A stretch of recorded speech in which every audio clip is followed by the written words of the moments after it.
Bom, boa tarde a todos. Eu agradeço muito o convite pelo Dr.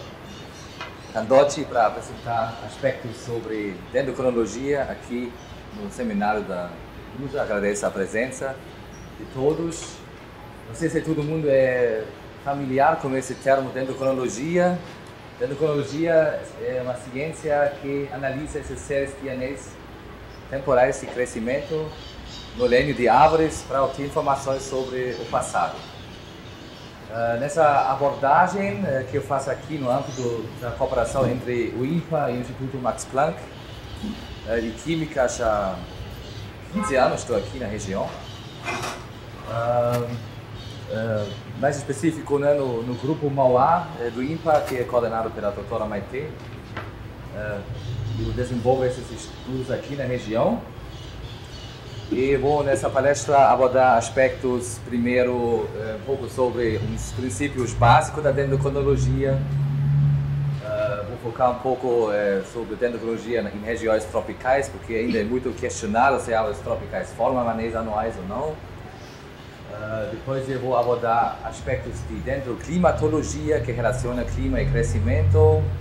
Vou focar um pouco na pergunta qual é a idade máxima de árvores tropicais. Então, também uma discussão muito controversa. E no final, vou focar como essas análises de crescimento podem ajudar no desenvolvimento de manejos sustentáveis.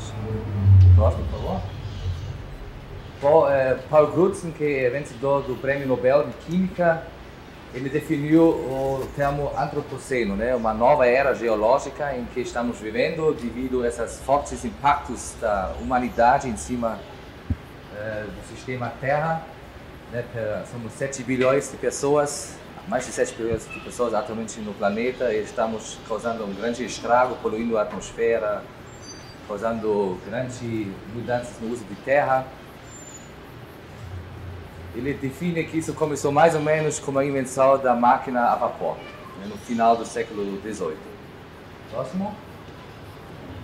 E a forma mais evidente que estamos percebendo essas mudanças, né, são as mudanças climáticas. Que temos muita evidência que essas mudanças climáticas causadas por nós seres humanos estão acontecendo. Aqui, por exemplo, tem uma figura que mostra uma reconstrução das concentrações de gás carbônico, de carbono, de gás carbono dióxido e de metano na atmosfera para os últimos 800 mil anos. São dados derivados aqui de borbulhas de ar que são capturados em amostras de gelo na Antártica. E com isso dá para fazer uma reconstrução da temperatura utilizando isótopos estáveis de deutério e nitrogênio, por exemplo. E vocês podem observar, né, que nos últimos 800 mil anos as concentrações de CO2 não ultrapassaram 300 ppm. Esse ano passamos 400 ppm na atmosfera. Dá para ver nesse drástico aumento aqui, que é principalmente causado pela queima de energia fóssil e também pelo desmatamento, principalmente em áreas tropicais. Próximo.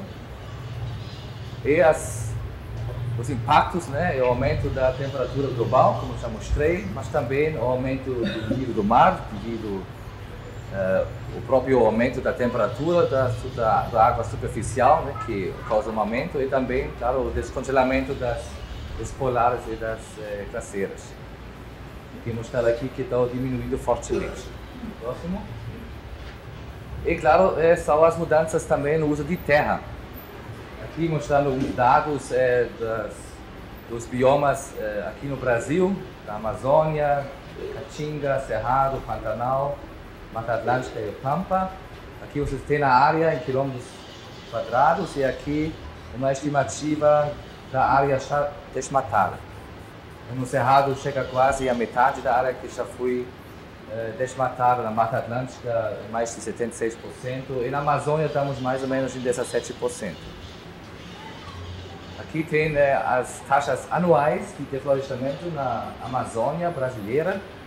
Vocês podem ver que antigamente as taxas eram bastante altas e nos últimos 9 anos temos um forte declínio nas taxas de desmatamento devido aos esforços de implementar mais unidades de conservação, de ter uma fiscalização mais rigorosa.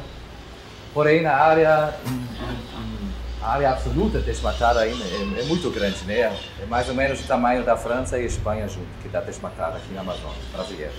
Próximo. E tem as previsões, né, como a Amazônia pode se transformar. Tem enormes programas infraestruturais planejados aqui na região que abrangem asfaltamento de grandes rodovias, como por exemplo a BR-319, que liga Manaus com Porto Velho. Também gasodutos, oleodutos, tem planejamento de várias hidroelétricas que também causam enormes mudanças aqui na região. Então, algo preocupante como a bacia amazônica, além das mudanças climáticas que podem afetar a bacia amazônica, como essas mudanças nos ecossistemas pelo uso da terra podem afetar o ecossistema. Próximo. Agora, sabemos que a floresta amazônica não é uma coisa homogênea, né? Se você olha do espaço, parece um grande verde homogêneo, mas se você olha no detalhe, temos vários ecossistemas florestais aqui na Amazônia. Aqui é uma classificação bem simples para a Amazônia Central, né? A matriz, né? São as florestas de terra firme, são florestas que não alagam, e lá, dependendo da topografia, podemos diferenciar entre os platôs, os vertentes, campinas, campinaranas, que também já são boa parte influenciadas por lençóis freáticos que causam encharcamento. Então, na verdade, grande parte dessas campinaranas são áreas úmidas. Temos os baixios, né, que são as drenagens da terra firme, que também podem ser considerados como áreas úmidas, porque eles sofrem inundações, principalmente durante a época chuvosa, por um regime irregular, não previsível. E ao longo dos grandes rios, temos a várzea e o igapó. A diferença entre os dois sistemas: várzeas são aquelas áreas alagáveis ao longo dos grandes rios de água branca, Solimões, por exemplo, Madeira, Purus. E os igapós são aquelas áreas alagáveis ao longo de rios de água preta, Rio Negro é o mais conhecido, e também de água clara, como Tapajós, Xingu, que é um sistema pobre em nutrientes. Próximo. Aqui tem um mapa, né, que mostra os principais rios amazônicos, diferenciado pela morfologia e hidroquímica da água, né? Em marrom temos os rios de água branca, e associado com essas áreas, com esses rios de água branca, essas áreas alagáveis associadas são chamadas a várzea, né? Sistema rico em nutrientes porque eles drenam nas cordilheiras andinas e com isso trazendo sedimentos ricos em sais minerais para a planície alagável, e pelo pulso de inundação eles depositam esses sais minerais aqui nas planícies alagáveis. E por outro lado temos aqui em preto os igapós dos rios de água preta, e em azul temos os igapós que são inundados por um regime de rios de água clara, que é algo intermediário entre os igapós de água preta e a várzea. Próximo. Interessante talvez mencionar o número, né? 30% da bacia amazônica, ou seja, quase 2 milhões de quilômetros quadrados, são consideradas áreas úmidas. Um número bem maior como foi antigamente estimado. Agora, como essas análises dos anéis de crescimento, como a dendrocrinologia pode contribuir nesses cenários que eu mostrei, né? Mudanças no uso de terra, impactos por mudanças climáticas. Bom, simplesmente podemos determinar a idade de uma árvore, que é uma coisa trivial se você está na Europa ou na América do Norte, mas uma informação muito importante aqui nos trópicos. Importante, né, se você pensa em ciclos biogeoquímicos, ciclo de carbono, por exemplo, se você pensa na conservação, no manejo florestal, na estimativa da produtividade de uma floresta. Mas além disso, podemos extrair informações dessas séries temporais de anéis de crescimento e relacionar isso com o clima. Isso é a dendroclimatologia.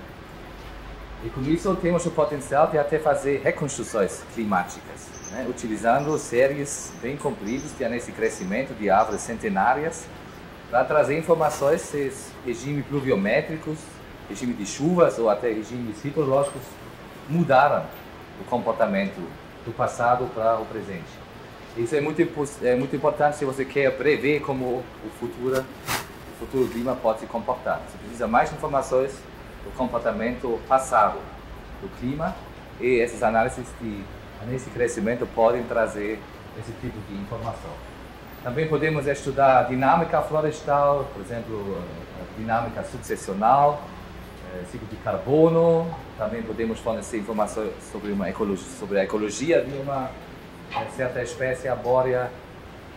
Podemos contribuir para aumentar a sustentabilidade de manejos florestais, ou melhor falar de manejo de recursos madeireiros aqui em florestas da Amazônia. E também podemos estudar impactos de distúrbios naturais, como secas severas, cheias severas, ou também distúrbios antropogênicos, por exemplo, causados por implementação de usinas hidroelétricas no crescimento de árvores. Então, esses são aspectos que eu vou focar um pouco nessa palestra. Próximo. Dendrologia vem do grego, uma composição de 3 palavras. Dendros, madeira, cronos, tempo, logos, ciência. Então, a ciência que estuda o passado, o tempo, utilizando esses anéis de crescimento. Simples. Próximo. O primeiro que descreveu a formação de anéis anuais foi ninguém mais que o grande gênio Leonardo da Vinci, no século XVI, descrevendo em árvores de pinho, no norte da Itália, na Toscânia, que anéis nas árvores indicam a idade, e pela largura do anel podemos indicar os anos mais secos e os anos mais úmidos. Mas quem criou a ciência da dendrologia, né, que ele é considerado como o pai da dendrologia, é o astrônomo Andrew Ellicott Douglas. Ele desenvolveu esse princípio da interdatação, cross-dating em inglês, interdatação, que é a metodologia-chave com que a gente trabalha para construir, por exemplo, essas cronologias, para reconstruir o clima para o passado. Próximo. Alguns princípios bem básicos da dendrologia. Aqui vocês têm uma série de anéis de crescimento numa árvore, tem uma variação entre anéis largos, anéis estreitos. Então essa variação ano por ano na largura dos anéis reflete as condições climáticas que variam ano por ano. Então um anel estreito é relacionado com um ano seco, e um anel largo é associado com um ano que favoreceu o crescimento de uma árvore numa certa região. E como árvores da mesma espécie numa certa região se comportam da mesma maneira, reagindo a essas variações ano por ano do clima, vocês podem detectar nas séries temporais de 2 árvores da mesma espécie, né, um comportamento muito similar. Então nós podemos fazer uma sincronização. Isso que é a interdatação. A densidade dos anéis é constante? Não, ela varia. O lênio inicial, que é formado no início do período vegetativo, normalmente tem células... O mesmo anel é variável, mas os secos e os úmidos não. Não, a densidade, a variação da densidade da madeira, né, de um anel para outro também contém informações da variação do clima. Isso é a densitometria que analisa esse aspecto. Então podemos fazer essa interdatação entre 2 amostras da madeira para construir curvas médias, cronologias. E claro, podemos associar um ano calendário, né, para nossos anéis de crescimento, sabendo em que ano a gente obteve a amostra, né, cortando a árvore ou tirando um baguete com uma broca. E com isso podemos associar anos calendários nas nossas camadas de crescimento. Então podemos construir séries temporais exatamente datadas. Próximo. E com isso temos a possibilidade, né, de montar cronologias, começando mostrando árvores vivas, né? Já sabemos exatamente a data em que a cronologia inicia, olhando para trás, né, uma análise retrospectiva. Isso incorpora, né, depois, por exemplo, prédios, né, onde madeira da mesma espécie foi utilizada para construção, ou até madeira fóssil. E sempre, né, temos que sincronizar, por exemplo, aqui essa série de temporais de anéis de crescimento de árvores recentes, com as séries temporais, por exemplo, da madeira utilizada na construção. Para isso a gente precisa uma certa sobreposição dessas amostras. Temos que detectar, né, que existe essa sincronização entre as curvas. E com isso podemos aumentar essa cronologia para ter uma visão do passado. Então, as cronologias mais longas que existem de Quercus e Carvalho da Europa tem uns 12.500 anos de extensão que permite reconstrução climática para esse período. Próximo. Então, dendrologia é uma ciência, como já falei, que utiliza a anatomia da madeira. Então, para aquelas pessoas que querem iniciar com os estudos, né, é muito importante que tenham um conhecimento básico da anatomia da madeira, que é definido pela genética da planta, mas sofre variações devido à fisiologia da planta, associada com variações do clima e do ambiente. Podemos utilizar várias metodologias, densitometria, né, que analisa a densidade da madeira. Podemos olhar em certos tecidos, né, nos vasos, nas fibras, na parênquima. Nós aqui utilizamos um parâmetro mais simples, né, medir simplesmente a largura desses anéis para obter informações sobre o crescimento. E tem também metodologias que trabalham com a química. Eles utilizam isótopos estáveis ou isótopos radioativos na dendrologia, ou até analisando o conteúdo de minerais na madeira. E as aplicações tradicionais ou convencionais é a pura datação de objetos, por exemplo, da construção, né, antigos prédios, antigos castelos, igrejas, até violinas de Stradivari, né, que sempre são vendidas com alto valor. Então, para provar que essa madeira realmente cresceu no período que Stradivari estava produzindo as violinas, né, muitas vezes utilizado para garantir que isso não é um produto falso. Também na arqueologia, né, quando tem escavações, e também grandes aplicações na dendroecologia, principalmente na dendroclimatologia, dendrohidrologia, dendropirocronologia, que estabelece calendários de fogos, com cicatrizes de fogos que são arquivados nessas séries temporais de anéis, e muitas outras. Próximo. Agora nos trópicos. Muitas pessoas perguntam, árvores tropicais não formam anéis anuais. Por quê? Porque o principal fato que resulta na formação de anéis anuais nas zonas temperadas, nas zonas boreais, são as variações da temperatura.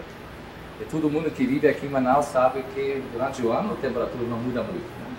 Estou suando agora, vou suar na época chuvosa, não muda. Né? Então essa mínima variação que temos aqui nos trópicos não é suficiente para induzir um ritmo anual de crescimento que ia resultar na formação de anéis anuais no lênin de madeira.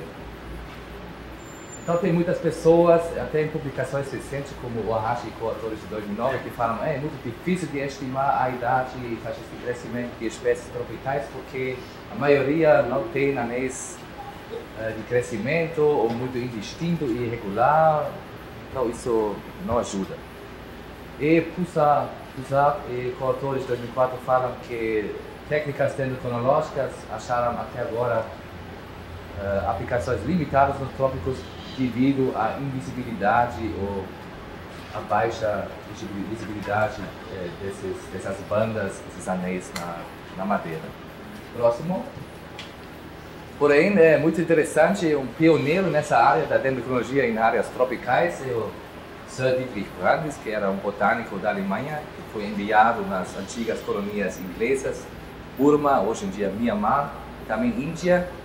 E já em 1856, 3 anos depois que o Hartwig formulou a formação do anel anual na Europa, ele levantou a pergunta, né, ele deu uma hipótese para essa pergunta, se árvores tropicais realmente formam anéis anuais.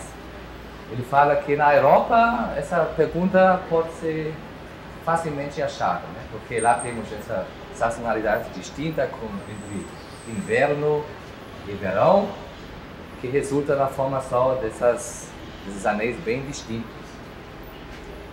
E naquela época ele trabalhou muito com a teca. Tectona grandis, uma verbenácea, um recurso madeireiro muito precioso lá na região da Ásia Sudeste. E lá ele também está vendo esses anéis bem distintos. Então ele fala, mesmo que teca é uma árvore tropical, a madeira não é uniforme. Também eu consigo identificar esses anéis concêntricos e provavelmente o que causa essa interrupção no crescimento é a época de seca, quando as árvores estão sem folhas. Então, como isso acontece anualmente, os anéis encontrados na madeira teca também deveriam ser anual. Só que ele fala que isso precisa ainda mais evidência. Próximo. E Gamble, em 1881, trouxe evidência que esses anéis bem distintos na madeira da teca realmente são anuais, simplesmente comparando a idade de plantios da teca com o número de anéis encontrados. Então vocês podem ver aqui nessa coluna são a idade de vários plantios da teca na Índia e na Burma, e o número e a idade em anos corresponde exatamente com o número de anéis encontrados no lenho, trazendo uma evidência bem clara que esses anéis tão distintos na madeira da teca são realmente anuais. Próximo. Uma outra metodologia que podemos aplicar para provar a formação anual de anéis de crescimento são cicatrizes de câmbio, também chamados janelas de Mariotte. Funciona da seguinte maneira: aqui temos entre a casca e a madeira o câmbio, que produz lenho para dentro, xilema, e floema para fora, casca. Então, se a gente causa um ferimento, simplesmente fazendo um corte com uma faca de 1 centímetro quadrado, a gente deixa uma cicatriz datável. E depois, como a árvore cresce, essa cicatriz fica mais para dentro. Então, depois de um certo tempo, podemos verificar quantos anéis foram formados a partir daquela cicatriz que causamos. Aqui mostrando, por exemplo, a espécie Arapari, a Macrorhizoma carsifolium na várzea, onde o Borbos aplicou em 1987 essa cicatriz, e 3 anos depois ele obteve a amostra e verificou que são exatamente 3 camadas de crescimento, 3 anéis formados nesse período, provando que são anéis anuais. E se não fizer mais? Aí você não tem uma referência. Você não tem referência nenhuma. Essa referência, essa cicatriz, né, para saber, a partir daí foram Só formados. para comprovar se tinha alguma correlação anual com o aparecimento desses anéis. E aqui um outro exemplo da Cetrella odorata, da terra firme, né, onde Bobbs aplicou em 1980 uma cicatriz, um ano depois, 81, 82, e em 1990 ele cortou essa árvore, e vocês podem verificar que os anéis de 83, 4, 5, 6, 7, 8, 9, 90, 100% prováveis são anéis anuais. Próximo. Uma outra metodologia que pode produzir um resultado muito mais rápido, mas custa muito mais dinheiro, é a datação com radiocarbono. Árvores fazem fotossíntese incorporando CO2 da atmosfera e depois eles fazem a respiração, produzindo energia, incorporando esse CO2 na celulose, na madeira. Então, concentrações de radiocarbono que ocorrem naturalmente na atmosfera sempre corresponde, a concentração na atmosfera sempre corresponde com a concentração de C14 na celulose da madeira. Então você pode aplicar essas concentrações que variam na atmosfera para datar anéis de crescimento. Aqui temos, por exemplo, esse enorme aumento de C14 na atmosfera causado pelos testes de bombas atômicas na era da Guerra Fria entre a União Soviética e o mundo ocidental.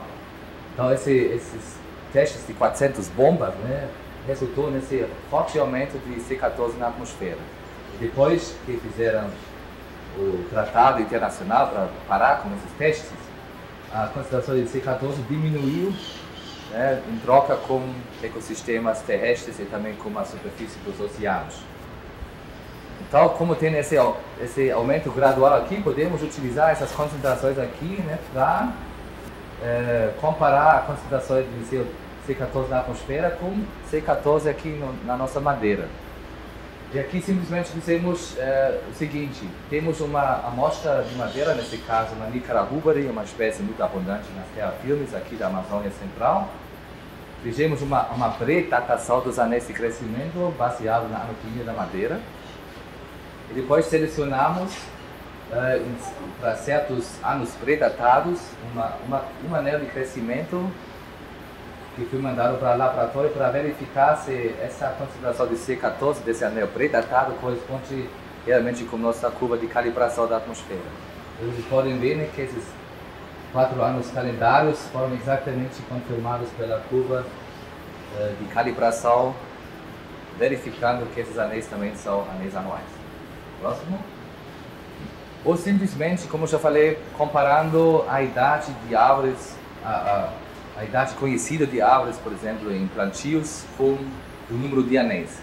Por exemplo, eu tive a oportunidade em 2004, se não me engano, de obter 2 discos de tronco de castanheiras em frente do IFAM, da antiga Escola Agrotécnica Federal, que foram derrubados por uma forte tempestade. Então, o Carlos Cury, que estava o coordenador naquela época, me ligou se não tinha interesse de obter essas amostras. Aí eu falei, sim, claro, tenho.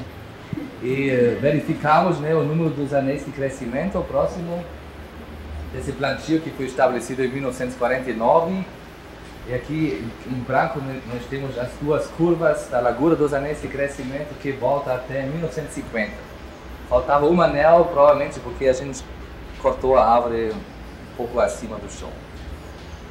Mas interessante também, né, dá para ver que a gente pode sincronizar esses crescimentos, esses incrementos anuais dessas 2 árvores de castanheira.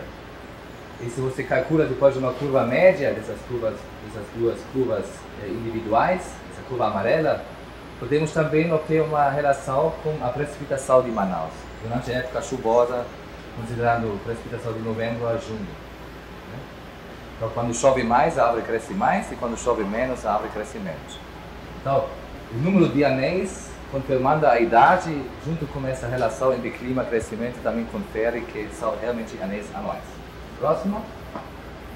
E nas áreas alagáveis? Nas áreas alagáveis, claro, lá também tem a precipitação, né, época chuvosa, época de seca, mas o importante para as áreas alagáveis, ao longo desses grandes rios, é que nessas enormes cabeceiras desses rios, resulta dessa sazonalidade de chuva, um pulso monomodal de inundação. Aqui mostrando uma série de 10 anos do Rio Negro, utilizando dados do Porto de Manaus, né, mostrando que cada ano temos uma cheia e uma seca, bem regular, anual. Os dados de Manaus, né, refletem a chuva, a sazonalidade de chuva que cai aqui nessa enorme cabeceira do Rio Solimões, Rio Negro e seus afluentes, correspondendo com uma área de 3 milhões de quilômetros quadrados, ou seja, 10 vezes o tamanho da área do estado de São Paulo. Então, esse pulso de inundação ele é mais ou menos previsível, né? Cada um que vive aqui muito tempo sabe que a cheia ocorre na segunda quinzena de junho e a seca ocorre no final de outubro. Bem regular, previsível. Próximo. Como isso afeta o crescimento de espécies arbóreas nessas árvores, nessas áreas alagáveis? Aqui realizamos um estudo monitorando mensalmente o incremento no diâmetro com essas fitas dendrométricas que são permanentemente fixadas no tronco. Aqui nessa escala você pode verificar cada mês como a árvore cresceu. Então, esses incrementos mensais são aqui produzidos para essa espécie Macrolobia crassifolium, nessa curva amarela. E quando vem a água que começa a inundar a floresta, o que acontece? Rapidamente você tem condições anaeróbicas na microsfera, então a obtenção de água, mesmo que tenha tanta água disponível, não funciona mais, porque é um processo que precisa de energia.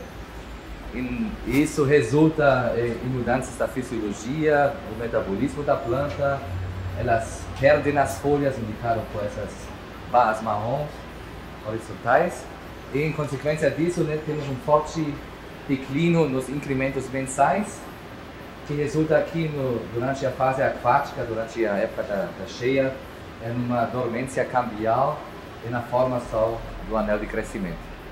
E quando as águas descem novamente, a árvore faz folha nova, indicada por essa barra verde, e imediatamente a atividade cambial volta a funcionar, produzindo o próximo anel. Então, as árvores nas áreas alagáveis, como na várzea e no Igapó, eles produzem o anel principalmente aqui durante a fase não alagada, a fase terrestre, onde você tem as taxas maiores de incremento em diâmetro. Próximo. E por isso também podemos estabelecer uma correlação entre a largura do anel de crescimento e a duração da fase não alagada. Mostrando aqui para um período de quase 100 anos, utilizando uma cronologia da mesma espécie Macrolobium, né, a curva branca, que mostra uma correlação significativa com a duração da fase terrestre, mostrando também que são anéis anuais. Próximo. Então, hoje em dia, fazendo uma revisão da literatura existente nos trópicos, temos evidência para mais de 230 espécies arbóreas nos trópicos que eles formam anéis anuais, de diferentes países, são diferentes ecossistemas florestais, por exemplo, as florestas úmidas, com mais de 1.500 milímetros de precipitação anual, florestas semidecíduas, florestas secas, até manguezais. Temos evidência, por exemplo, de Bragança, no norte do Brasil, aqui no sudeste do Brasil, que eles também formam anéis anuais. Próximo. Então, resumindo esse estudo, podemos constar que esses ritmos anuais de crescimento em espécies tropicais, em árvores tropicais, são o resultado da sazonalidade de chuva ou de inundações, que também é o resultado da sazonalidade de chuva nessas enormes cabeceiras. Temperatura pode ser um fator controlando o crescimento também de árvores tropicais, se a gente chega nas altitudes, nas cordilheiras andinas, por exemplo, ou se a gente chega nas regiões subtropicais. Então, citando Martin Borbes, que era meu supervisor, meu orientador durante a tese de doutorado, a gente só precisa provar e provar para cada espécie que a gente analisa que esses anéis que estou vendo aqui são anéis anuais. Isso já é um conceito. Então a gente pode já avançar para as aplicações, que é o interessante desse estudo. Próximo. Então só basta de entender a anatomia da madeira, de detectar esses anéis de crescimento, analisando a anatomia da madeira, para avançar com esses estudos em regiões tropicais. Então temos, por exemplo, anéis de crescimento que são formados por variação da densidade da madeira. Voltando para a sua pergunta. O lênio inicial aqui, essa madeira que aparece mais clara, que é formada no início do período de vegetação, tem células com lumen grande e a espessura das paredes celulares é bem baixa, que resulta numa baixa densidade da madeira. E tem o lênio tardio, que é formado no final do período vegetativo, temos células com lumen pequeno e paredes celulares bem grossas. Isso é típico para lauráceas, anonáceas, mirtáceas, rubiáceas também. Muitas fabáceas, meliáceas, bignoniáceas formam anéis com faixas de parênquima marginal, copaífera, por exemplo. E árvores das famílias moráceas, crisoparanáceas, lexipidáceas, saputáceas têm essa alternação de fibras e parênquima que forma aqui o anel de crescimento. Mais fibra no início, mais parênquima no final. Então, em comparação com esse padrão, não cada faixa de parênquima aqui é um anel de crescimento anual. Senão essa árvore tiver mais de 1000 anos de idade. Então, esse conjunto, essa alternação entre fibras, tecidos de fibras e parênquima que define aqui os anéis de crescimento. Próximo. E também para árvores de terra firme, podemos ver anéis distintos. Nem todas as árvores, nem todas as espécies arbóreas formam anéis distintos, mas também não nas zonas temperadas a mesma coisa. Se você pega bétula, com dificuldade você enxerga os anéis. A mesma coisa aqui. Tem árvores que têm anéis muito distintos, outras espécies têm anéis menos distintos. Próximo. Então, abordando um pouco a questão da dendroclimatologia. Modelos do clima global ainda são não muito precisos. Precisam ajustes, principalmente aqui na Amazônia, para poder fazer previsões acuradas do nosso futuro clima. E isso principalmente porque a rede de dados instrumentais de precipitação e de hidrologia são muito, vamos dizer, com pouca informação em termos de distribuição espacial e temporal também. São curtas séries temporais que temos aqui e isso causa dificuldades em calibrar modelos para fazer previsões acuradas de cenários climáticos. Por isso a gente precisa de informações do passado do clima aqui em regiões tropicais, principalmente na Amazônia, para que esses modelos ganhem mais robustez de fazer previsões climáticas. Próximo. Então aqui tem uma figura que mostra os níveis máximos e os níveis mínimos em vermelho aqui do Rio Negro, no Porto de Manaus, né? São dados diariamente obtidos pela ANA. Essas medições iniciaram já em setembro de 1902, então uma série fantástica que temos aqui, disponível com mais de 100 anos.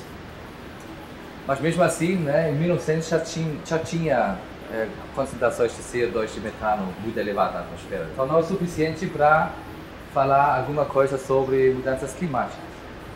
E o interessante, se vocês olham aqui nos níveis máximos e nos níveis mínimos, nos últimos, vamos dizer, 20, 25 anos, a gente pode observar que tem essa tendência de aumento de níveis máximos, né?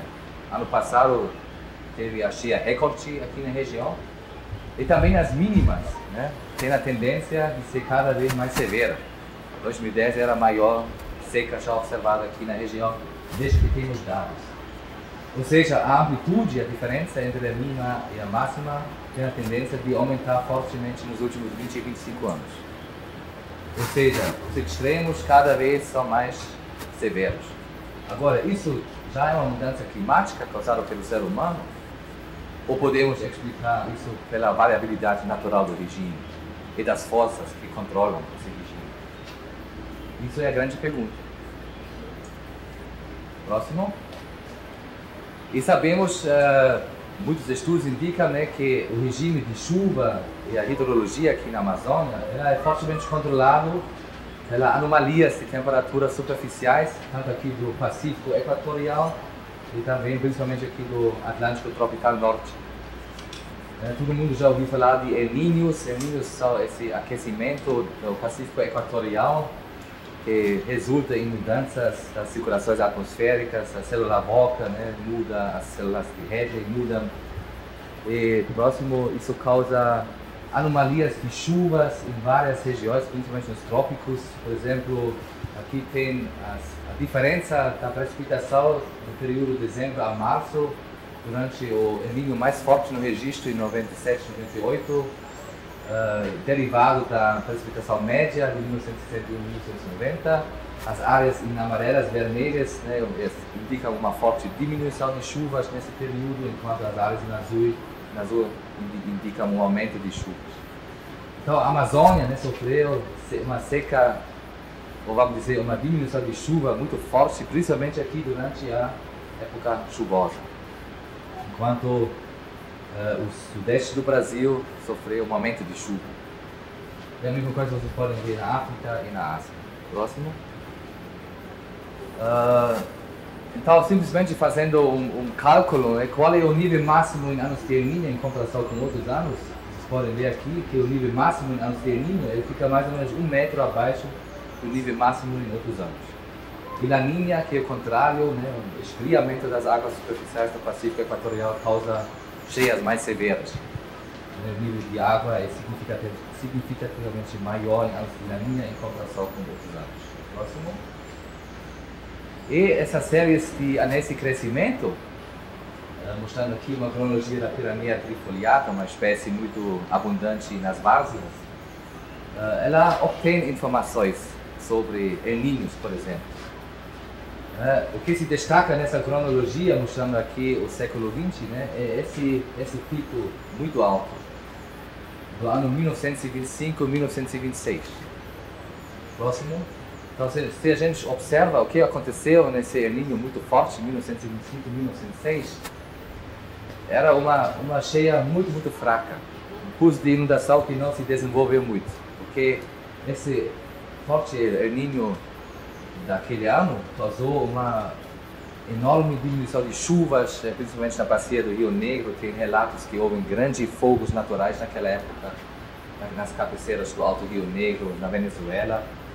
Então, devido a essa forte diminuição de chuvas, esse curso de inundação não se desenvolveu e chegou em 21,67 metros, 6 metros abaixo da média dos níveis máximos de outros anos. E nas áreas alagáveis, né, aqui tem mais ou menos a topografia em que essa pirâmide trifoliata cresce, a água nem chegou, nem inundou essa área. Então, a árvore provavelmente ainda recebeu o benefício, né, dessa fraca inundação, porque ela provavelmente chegou na litosfera, né, fornecendo água para aquela árvore, então ela formou uma anel muito larga, que é um anel muito característico daquele período, indicando Próximo.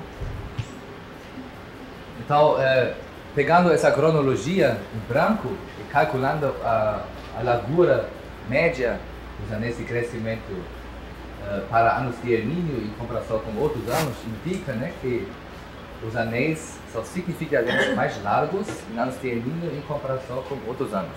Então, El Niño está beneficiando o crescimento das árvores em florestas alagáveis, porque ele diminui a cheia e causa uma extensão da fase terrestre em que as árvores estão crescendo, como eu mostrei anteriormente. E como essa cronologia tem mais de 200 anos, podemos utilizar ela para reconstruir a hidrologia, né, para o século XIX, para trás. Próximo. E aplicando um filtro low pass filter, não sei o termo em português, é muito complicado. A gente pode destacar décadas, períodos onde houve mais influência de El Niños, destacados em vermelhos, e onde houve mais influência de La Niña, né, causando mais chuva, mais inundações. Próximo.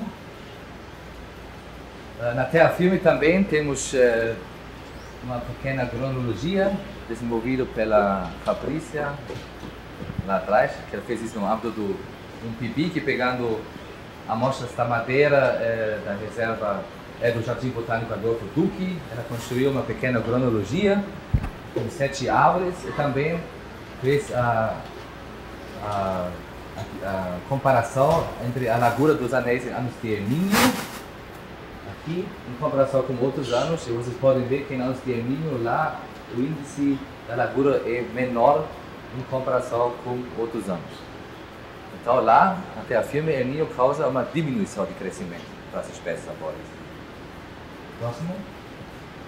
Nós temos já algumas cronologias com grandes extensões, tem umas cronologias preliminares de Macrologa cassifolium que tem quase 400 anos de extensão. E se a gente, próximo, faz a comparação, próximo, por favor. Não. Dessas cronologias a gente pode obter umas informações sobre comportamento e crescimento entre terra firme e áreas alagáveis. Próximo. Aqui, por exemplo, vocês têm uma fotografia de 2 ecossistemas florestais. Em frente temos a floresta alagável e aqui atrás a terra firme. Essa foto foi feita no Purus em maio de 2006, se não me engano. Então, no final da época chuvosa, mas já durante a cheia. E se vocês olham na fenologia, o que vocês podem observar?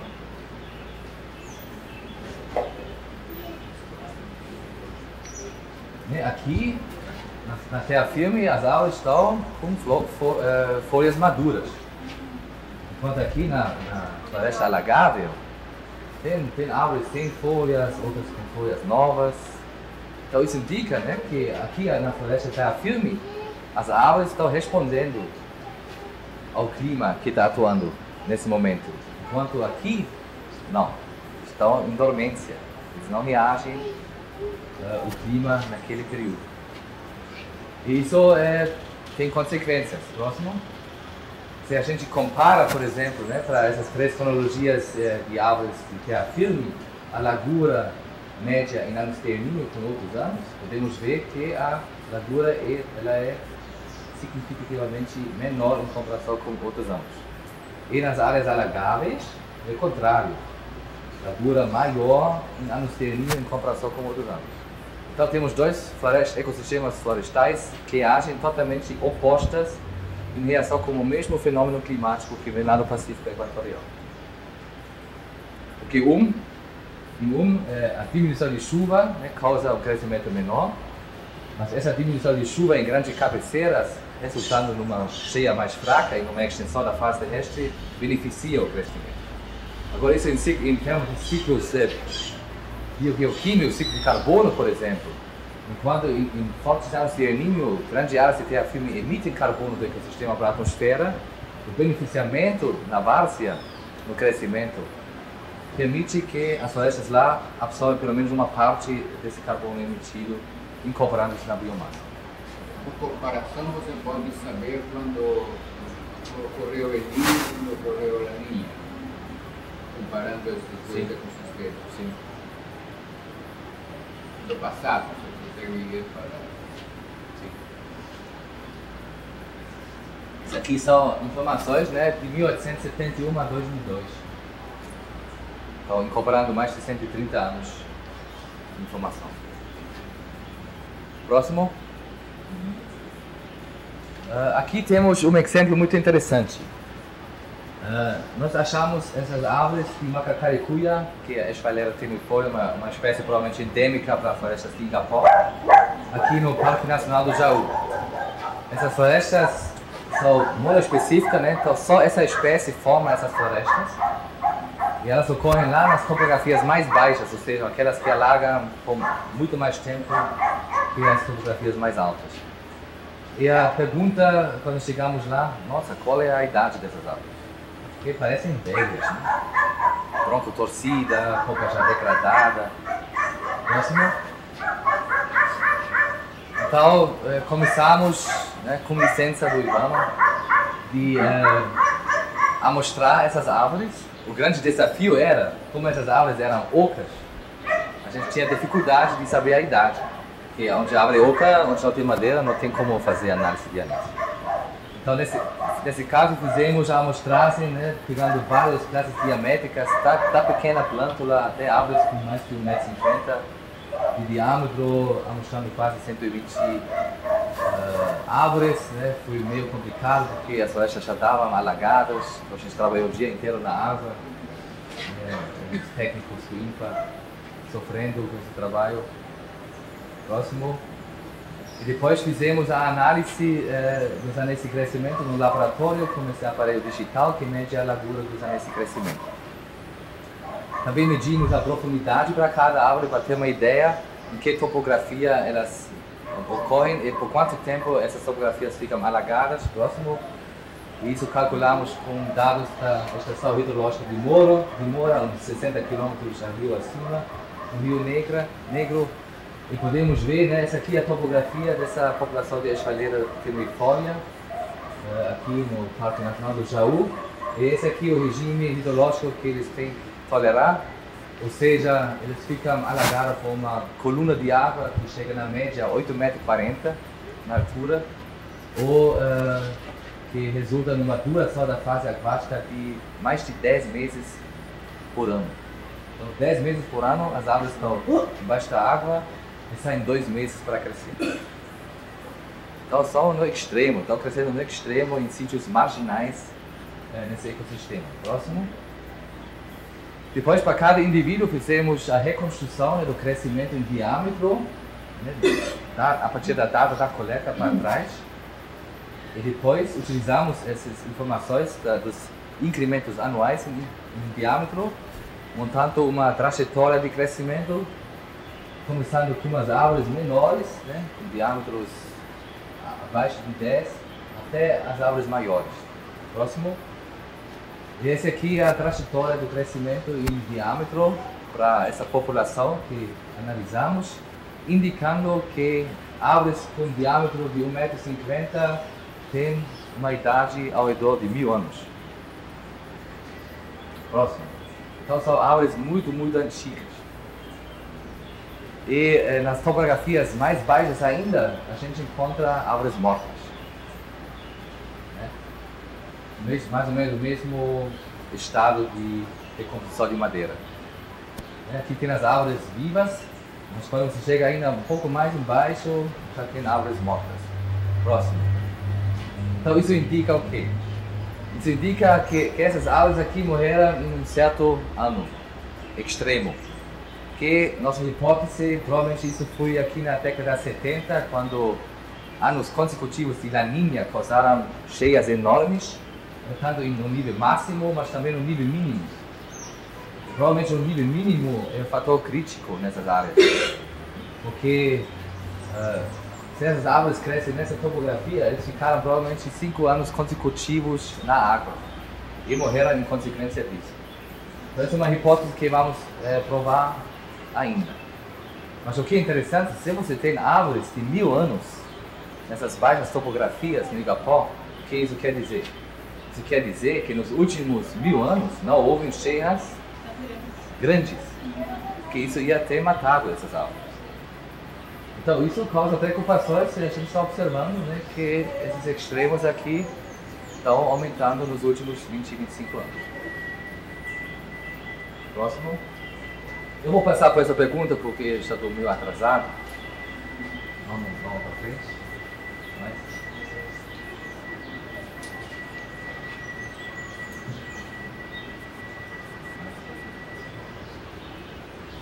Pode passar, tá? Chegou até aqui só.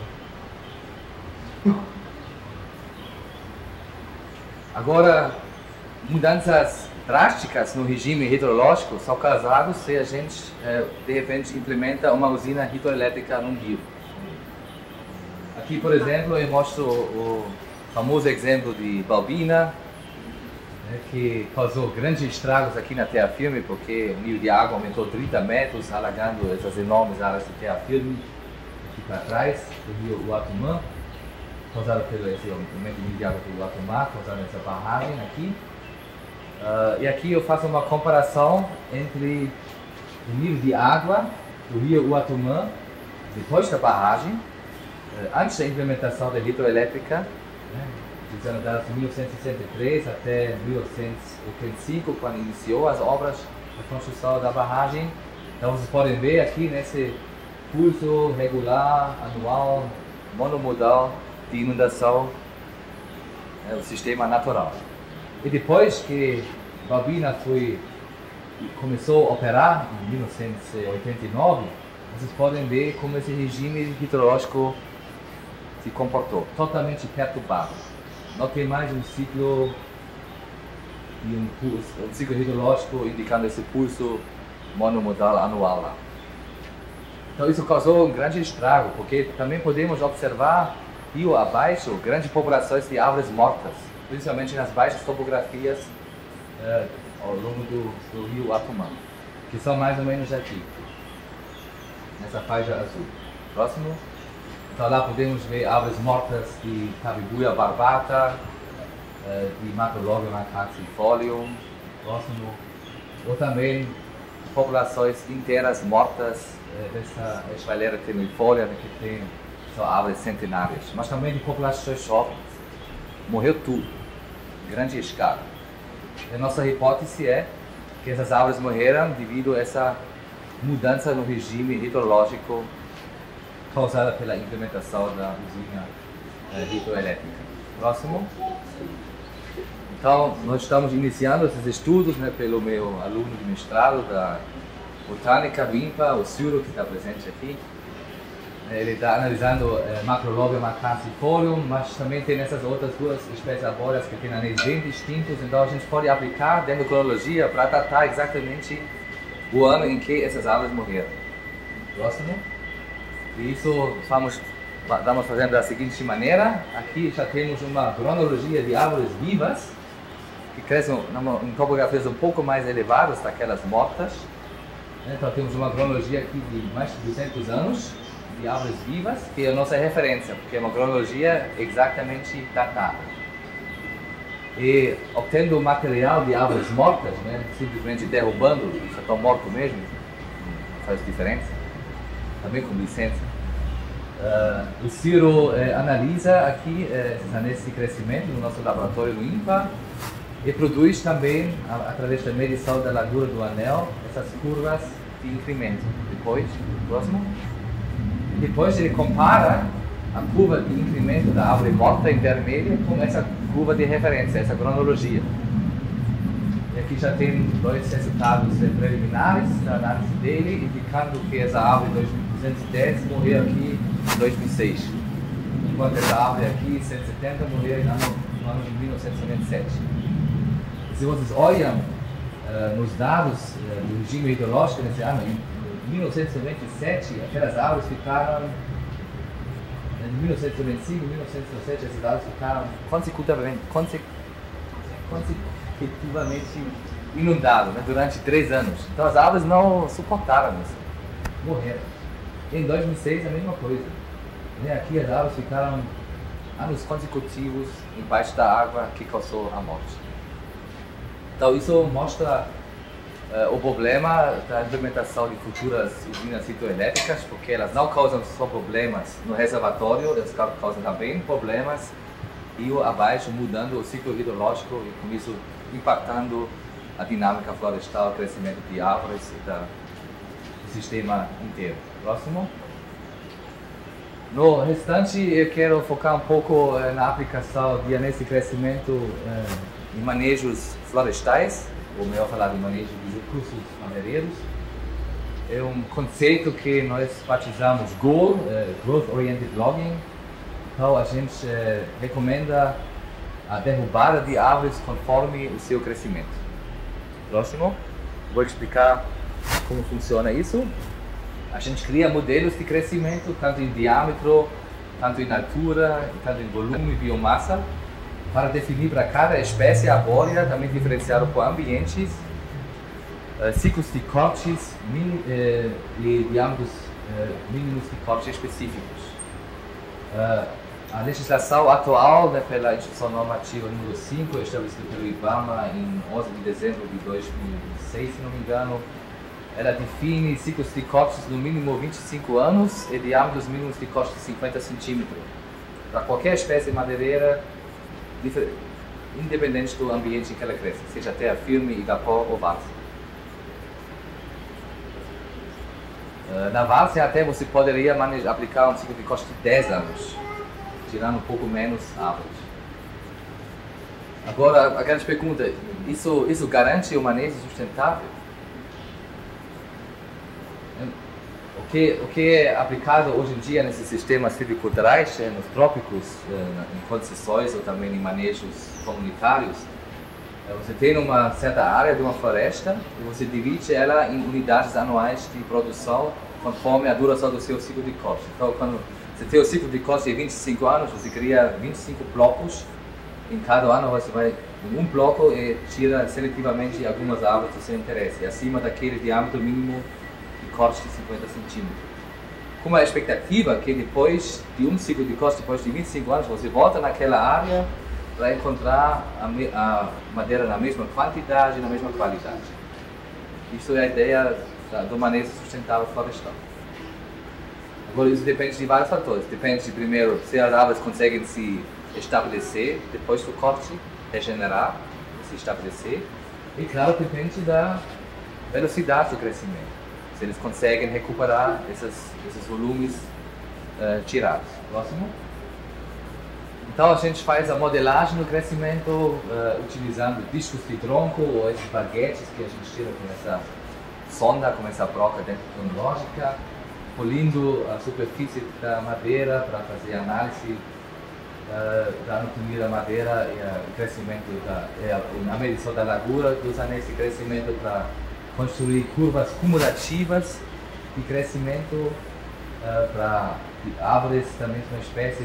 Por exemplo, cada linha branca aqui simula o crescimento cumulativo em diâmetro de uma árvore e aquela curva amarela é a média dos crescimentos cumulativos individuais.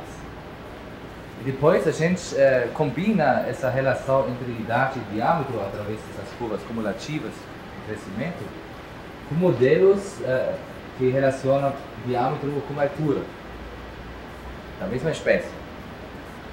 Então a gente pode prever para cada idade, através desse modelo, um certo diâmetro, e para esse diâmetro a gente pode prever com esse modelo uma certa altura. E aplicando modelos alométricos também podemos prever um certo volume para cada ano de idade que essa espécie arbórea tem em um certo ambiente. Independe do solo. A gente faz, por exemplo, o modelo de crescimento do Arapari na Várzea e um outro modelo para Icapó. Com composição de solo semelhante? A gente tem nesse grupo Mauá sempre também análise de solo acompanhando nossos estudos. Próximo. E através desse modelo do crescimento cumulativo em volume, essa curva branca aqui, a gente calcula dois parâmetros de incrementos. Um é o incremento corrente, indicado por essa curva vermelha, e o outro o incremento médio, indicado por essa curva verde. Qual é a diferença? O incremento corrente, ele calcula a diferença no crescimento acumulado em volume de um ano para outro. Por exemplo, qual é a diferença entre o volume entre a idade 29 para 30? Então essa diferença é o incremento corrente. Enquanto o incremento médio, ele é calculado da forma o crescimento acumulado dividido pela idade da árvore.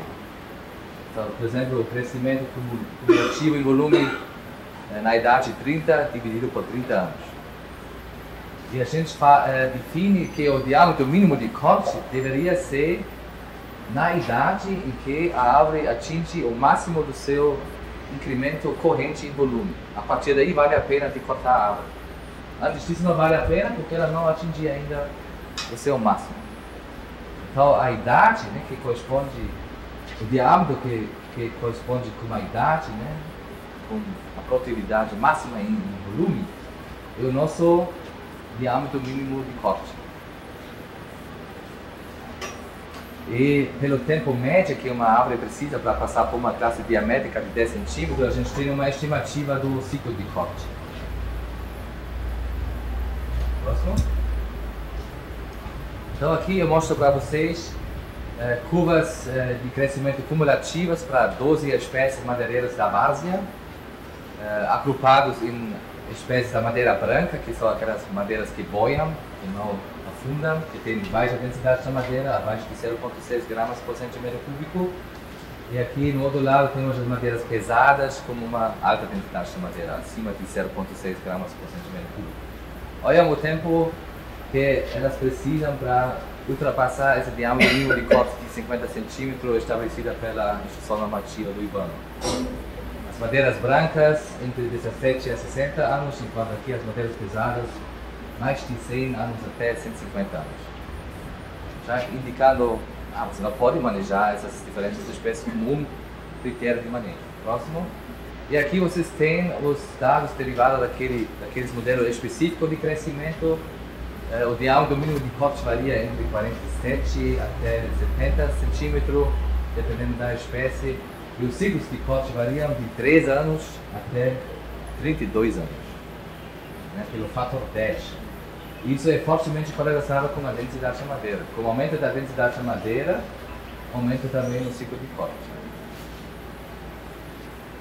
Tem um estudo feito pela Sejana, que está aí presente também, que fez mestrado em 2008, né? Analisando a sacu, né, uma espécie, a principal espécie madeireira da Várzea atualmente.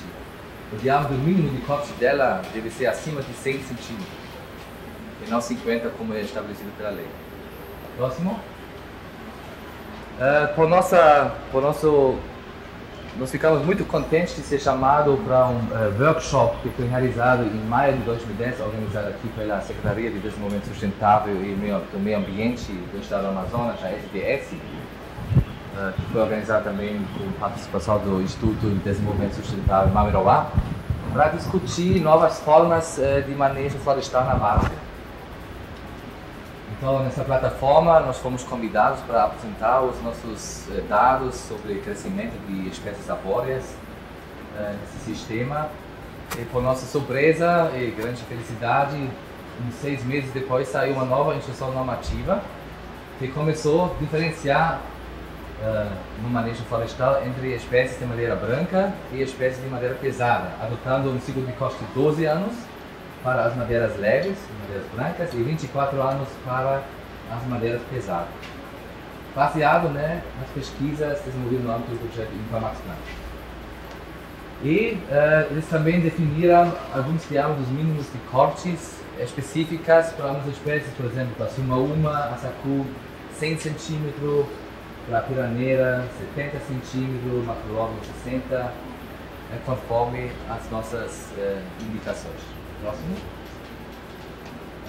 Recentemente também fez uma cooperação com a Embrapa Amapá, que também lá tem manejos tradicionais já nos últimos 300 anos, naquelas várzeas tidais do rio Amazonas. Duas espécies muito manejadas, Calicophyllum sprucianum, que é pau mulato, mulateiro, e o outro Mora paraensis, que é uma espécie endêmica da várzea tidal, ela só corre naquele sistema da várzea do estuário do rio Amazonas, mas ela é altamente explorada.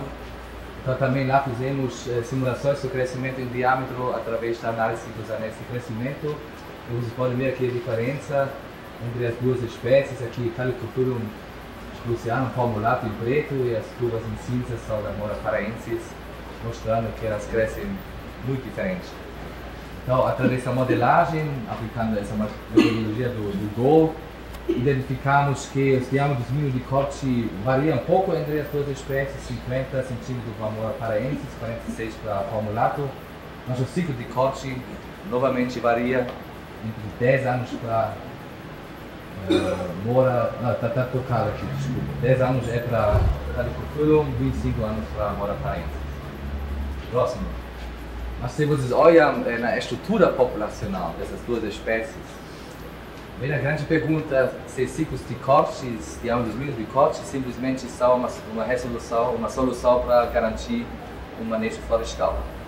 Aqui no caso da Mora paraensis, vocês têm uma árvore tolerante à sombra. Ela está presente com grandes números nas baixas classes diamétricas, e com o aumento da classe diamétrica diminui a abundância na área, indicando que ela tolera a sombra, taxas de mortalidade são mais ou menos uniformemente distribuídas nas classes diamétricas.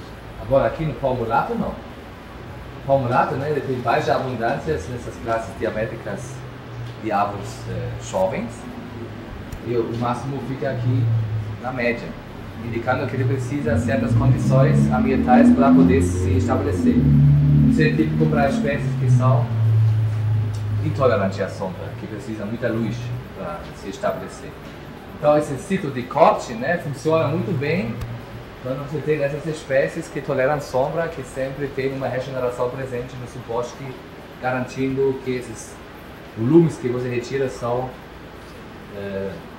renovados pela regeneração que está presente e que vai crescer. Nessas espécies aqui, não vai resolver. E você vai acabar com essa população do mesmo jeito. E você não garante o estabelecimento. Aí não sei se você muda seu sistema silvicultural, não tirando seletivamente umas árvores, se você cria grandes clareiras, de repente você também consegue melhorar o sistema de manejo para essas espécies.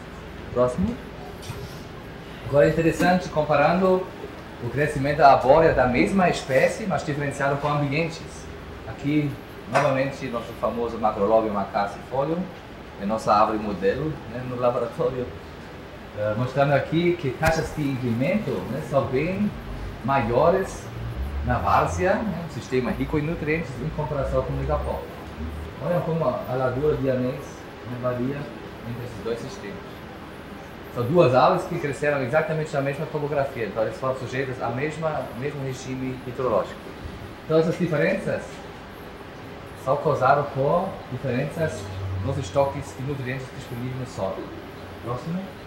Isso podemos mostrar para várias espécies arbóreas, comparando aqui as taxas de incremento médio em diâmetro entre igapó e várzea. Aqui para Capitari, Arapari, Jacareúba e também Faveira. Sempre você tem no Igapó taxas de incremento inferiores em comparação com a Várzea, indicado por esses testes T. Próximo. Isso pode ser explicado pelas diferenças de estoques de nutrientes disponíveis no solo. Aqui mostrando a Várzea, os estoques de macronutrientes nos primeiros 30 centímetros de profundidade. Né? Vocês podem ver que fósforo, potássio, cálcio, magnésio, os estoques são 10, 20 vezes maiores em comparação com o Igapó. Isso se reflete nas taxas de crescimento. Próximo. E assim já temos quase, acho que 45 modelos já construídos para diferentes ecossistemas florestais. Aqui no Igapó da Água Preta, na Terra Firme, no Igapó da Água Clara e aqui na Várzea. E vocês podem ver como variam os ciclos de corte entre esses ecossistemas.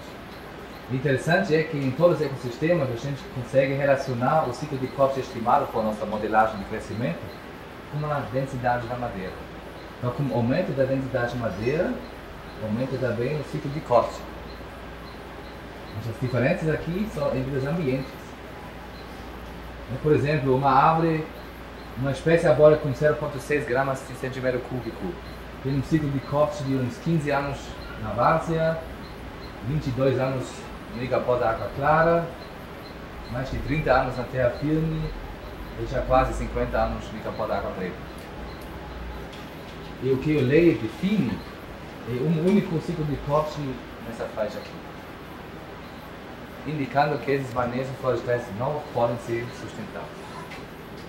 E também já temos primeiras informações também de áreas úmidas do Cerrado, onde também conseguimos estabelecer uma correlação significativa entre o ciclo de corte estimado e a densidade de madeira para 12 modelos de crescimento. São dados de vários alunos de pós-graduação que atuaram nesse período todo. Próximo.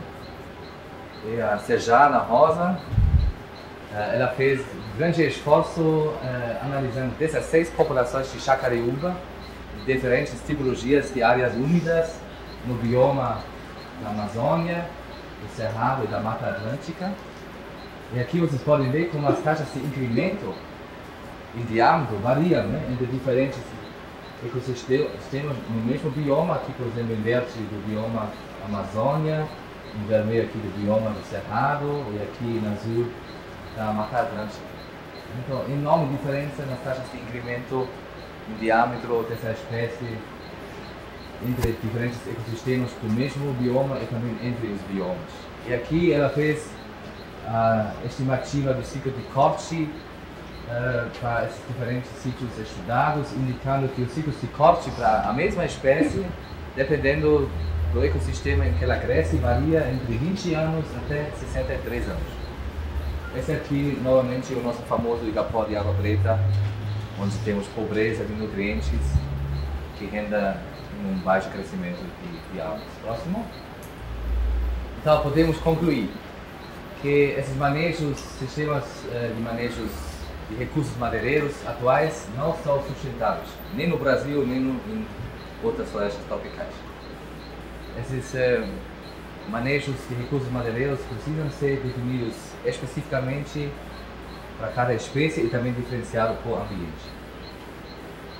E também, claro, a gente precisa muito mais de informações sobre a regeneração e estabelecimento de espécies arbóreas, sobre a estrutura e dinâmica populacional para garantir que esses manejos florestais realmente se tornam sustentáveis. E do jeito como eles são praticados, eles não são. Próximo. E podemos falar claramente que as florestas de Igapó precisam ser excluídas dessas atividades de extração de madeira, alternativas lá, manejo de ecoturismo, né, manejar turistas e manejar a pesca ornamental e esportiva, que podem ser rendas alternativas nessas regiões. Próximo. O que eu pretendo no futuro?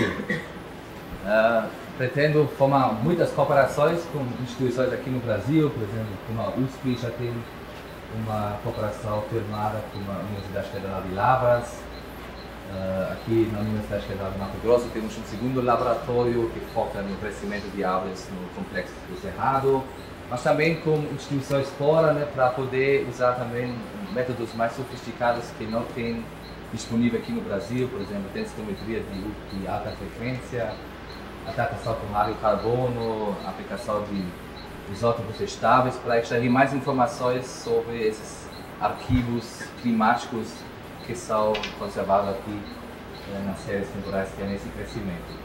Com isso, claro, de treinar e capacitar jovens pesquisadores, né, através também de intercâmbios, criar um banco nacional de dados sobre idade e crescimento de árvores aqui no Brasil. Se a gente atua em rede, temos mais poder para aplicar grandes projetos e também aumentar nosso número de publicações. E formando jovens pesquisadores capacitados nessa ciência de tecnologia, provavelmente sensibiliza um pouco as políticas públicas de criar concursos em instituições estratégicas aqui no Brasil para aplicar mais essa metodologia, essa ciência de tecnologia, porque espero que consegui mostrar um pouco que essas pesquisas têm uma grande relevância, porque com pouco tempo a gente consegue extrair uma grande quantidade de informação do crescimento de uma espécie, e isso analisando, né, no contexto de mudanças climáticas, do uso sustentável da terra. Acho uma informação relevante para políticas públicas na conservação e no desenvolvimento sustentável da região, principalmente aqui na Amazônia. Próximo. Eu agradeço a todas as pessoas que me deram apoio durante esses 15 anos, né,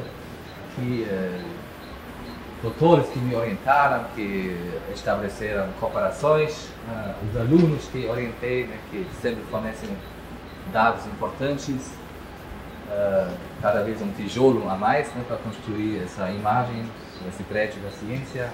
E claro, os técnicos, né, que fazem um puto trabalho no campo para extrair aquelas amostras da madeira para nós. E agradeço pela atenção.